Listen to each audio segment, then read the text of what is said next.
Assalamualaikum warahmatullahi wabarakatuh. My name is Razia Nisar. I'm your Islamiyat instructor from tutoria.pk. उम्मीद करती हूँ आप सब बखैर व आफियत होंगे। आज मैं एक नए सबक के साथ आपके सामने हाजिर हूँ। जैसा कि आप जानते हैं कि हम सूरह अनफाल पढ़ रहे हैं। सूरह अनफाल की 5 रुकू अल्हम्दुलिल्लाह हम मुकम्मल कर चुके हैं। आज हम सूरह अनफाल का 6ठा रुकू पढ़ेंगे।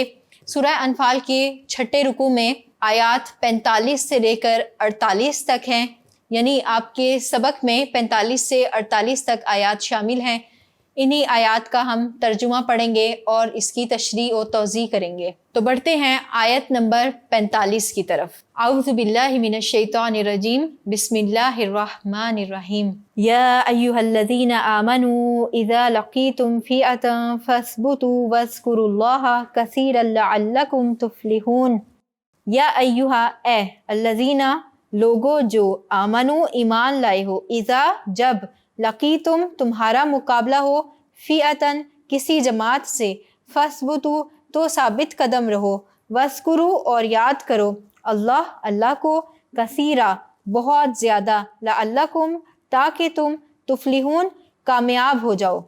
आयत का बामुहावरा तर्जुमा है, मोमिनो जब कुफ़ार की किसी जमात से तुम्हारा मुकाबला हो तो साबित कदम रहो और अल्लाह को बहुत याद करो ताकि मुराद हासिल करो या कामयाब हो जाओ। आयत नंबर 45 की तशरीह व तौज़ीह कुछ इस तरह से है कि इस आयत में अल्लाह ताला मोमिनों को हदायत फरमा रहे हैं, जैसा कि खिताब ही इसी बात से है, या अय्युहल्लज़ीना आमनू, ए ईमान वालो। आपको पहले भी मैं ये बात बता चुकी हूँ कि जब खिताब करके कोई बात की जाती है तो इससे मुराद होता है कि कोई बहुत अहम नसीहत की जा रही है, कोई हदायत जारी होने वाली है, कोई हुक्म मिलने वाला है। तो यहाँ भी इस आयत में अल्लाह ताला ने फरमाया कि ए ईमान वालो, जब तुम्हारा मुकाबला हो किसी गिरोह से, किसी लश्कर से, तो अब यहाँ पर 2 हदायत दी गई हैं। पहली हदायत है फस्बुतू, तो साबित कदम रहो, और दूसरी हदायत है अल्लाह का जिक्र करो, बहुत ज़्यादा जिक्र। अब यहाँ इस आयत में एक बात समझ लेने के लिए ज़रूरी है कि मैदान जंग में साबित कदमी इंतहाई ज़रूरी है। साबित कदमी के बगैर जंगें नहीं जीती जा सकती। जंगें जीती जाती हैं साबित कदमी से। मिसाल के तौर पर अगर कोई एक शख्स भी किसी गिरोह या जमात में से या लश्कर में से, फौज में से कोई एक शख्स भी अगर साबित कदम नहीं रहेगा तो सब की हवा उखड़ जाएगी। जो सफ़े होती हैं उनमें तज़ाद पैदा हो जाता है, उनमें इख्तिलाफ पैदा हो जाता है, फिर लड़ाई का रुख तब्दील हो जाता है। लिहाजा इस आयत में भी मुसलमानों को ये हदायत की जा रही है कि साबित कदम रहो, और इसके साथ इजाफ़ा किया अल्लाह के ज़िक्र का।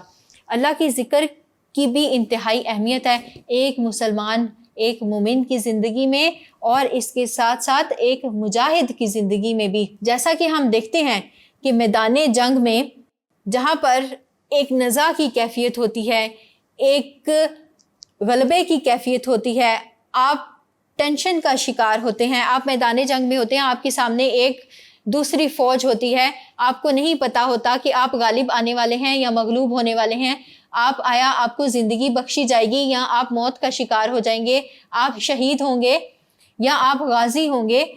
तो यहाँ पर बहुत अहम फैक्टर होता है अल्लाह को याद करना। अगर आप अल्लाह को याद नहीं करेंगे तो शैतान आपके दिल में वसवसे डालेगा। उन वसवसों को दूर करने के लिए अल्लाह का जिक्र इंतहाई ज़रूरी है, क्योंकि जहाँ पर अल्लाह का जिक्र किया जाता है वहाँ से शैतान भाग जाता है।